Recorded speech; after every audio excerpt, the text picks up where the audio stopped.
अगर मैं आपको एक ऐसा रेड बटन दूं जिसे दबाने से इस पूरी धरती की लाइफ खत्म हो जाएगी, उसके बाद ना जहाँ कोई दुख होगा, ना ही दर्द और ना ही कोई सफरिंग, क्योंकि फिर उस सफरिंग को एक्सपीरियंस करने वाला कोई बचेगा ही नहीं, तो क्या आप उस बटन को दबाओगे? अगर आपका जवाब है हाँ, तो ये वीडियो आपके लिए है, इसे पूरा ज़रूर देख कर जाना। अभी मैंने पहले जो आपको एक सिनारियो बताया वो एक फ़िलॉसफी से आता है जिसका नाम है एंटीनेटलिज्म। इस फिलॉसफी को डेविड बेनेटार ने अपनी book better never to have been से काफ़ी ज़्यादा पॉपुलर किया, जिसका बेसिक प्रेमिस कहता है कि इंसानों को बच्चे पैदा नहीं करने चाहिए। बेनेटार कहते हैं कि क्योंकि ये दुनिया दुख, दर्द और सफरिंग से भरी पड़ी है, इसलिए हम एक नई ज़िंदगी को इस दुनिया में नहीं लेकर आना चाहिए। क्योंकि अगर हम ये जानते हुए भी कि जो बच्चा पैदा होगा उसे इस दुनिया की सफरिंग से होकर ही गुजरना पड़ेगा और फिर भी हम उसे पैदा करते हैं, तो हम उस बच्चे के साथ नाइंसाफ़ी कर रहे हैं। इसीलिए बेनेटार के हिसाब से बच्चे पैदा करना एक इमोरल और अनएथिकल काम है। पहली नज़र में सुनने पर ये फिलॉसफी काफ़ी ज़्यादा लॉजिकल लगती है, जिसके चलते काफ़ी लोग इसे आजकल फॉलो भी कर रहे हैं। लेकिन अगर हम इसमें थोड़ा सा गौर से देखें तो हम इस फिलॉसफी में काफ़ी ज़्यादा फ्लॉज और ह्यूमन बायसेस को नोटिस कर सकते हैं, जिनके चलते ये ज़िंदगी को बेहद ही नकारात्मक नज़रिए से पेश करती हैं। आज की इस वीडियो में हम उन्हीं कुछ पॉइंट्स के ऊपर बात करेंगे और जानने की कोशिश करेंगे कि कैसे ये फिलॉसफी पढ़ने के लिए तो अच्छी है, लेकिन हमें इसे अपनी ज़िंदगी में बिल्कुल भी अपनाना नहीं चाहिए। तो चलिए ये वीडियो शुरू करते हैं। Don't Procreate. बेनेटार अपने सबसे पहले आर्ग्यूमेंट में वही बात कहते हैं कि हमें बच्चे पैदा नहीं करने चाहिए। बेनेटार कहते हैं कि जब भी इंसान बच्चे को जन्म देते हैं तो वो यहाँ पर सफरिंग के लूप को बार बार रिपीट करते हैं।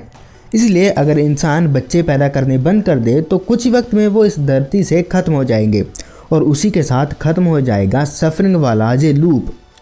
अब इस फिलॉसफी का ये वाला पार्ट कुछ हद तक बुद्धिज़्म से इंस्पायर लगता है, क्योंकि बुद्धा ने ही सबसे पहले कहा था कि life is full of suffering.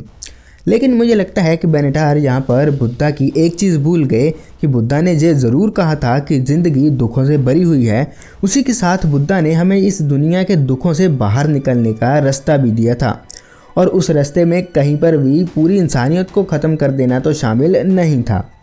हाँ, मैं ये मानता हूँ कि हमारी ज़िंदगी में सफरिंग एग्जिस्ट करती है, पर यहाँ पर उसी के साथ साथ happiness, Joy, love, loyalty, growth ये सारे पॉजिटिव इमोशंस भी एग्जिस्ट करते हैं, जो कि हमारी ज़िंदगी के स्केल को दुख के साथ बैलेंस करते हैं, और यही बैलेंस हमारी ज़िंदगी को वर्थ लिविंग बनाता है।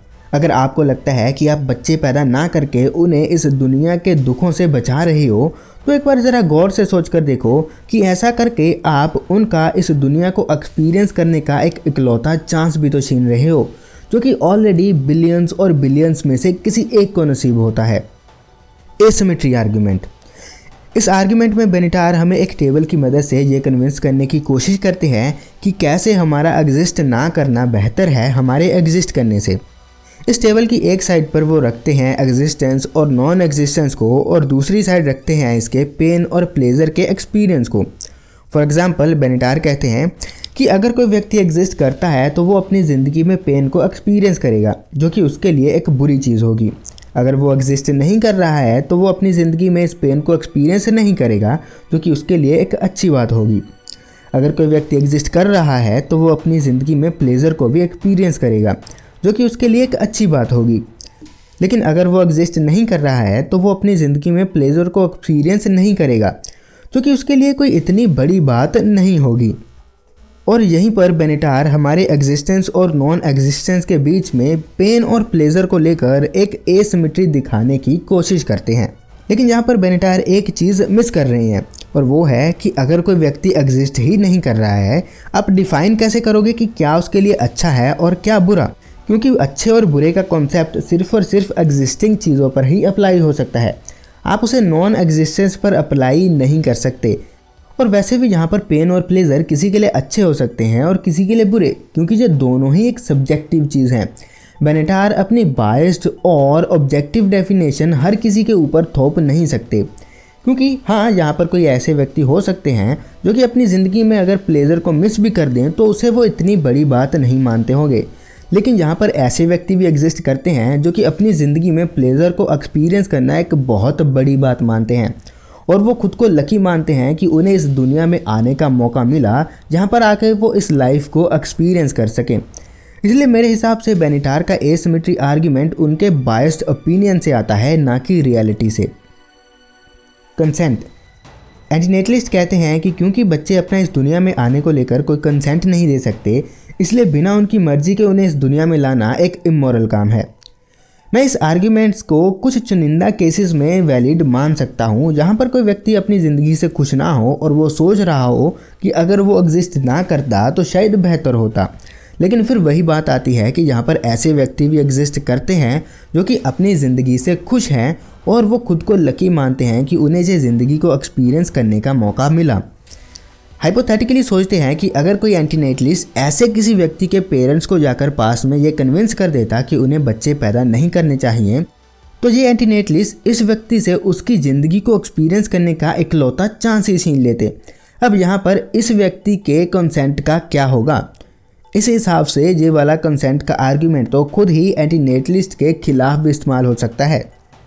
आखिर में दोस्तों मैं बस यही कहना चाहूँगा कि हाँ, ह्यूमैनिटी में बहुत सारी दिक्कतें हैं जो कि हम रोज़ अपने आसपास देखते हैं, लेकिन अगर हम अपने नैरो पर्सपेक्टिव को छोड़कर ह्यूमन सिविलाइजेशन के पूरे इतिहास को एक ब्रॉड पर्सपेक्टिव से देखें तो हम ये नोटिस करेंगे कि हर गुजरते पल के साथ हम एक बेहतर समाज की तरफ बढ़ रहे हैं।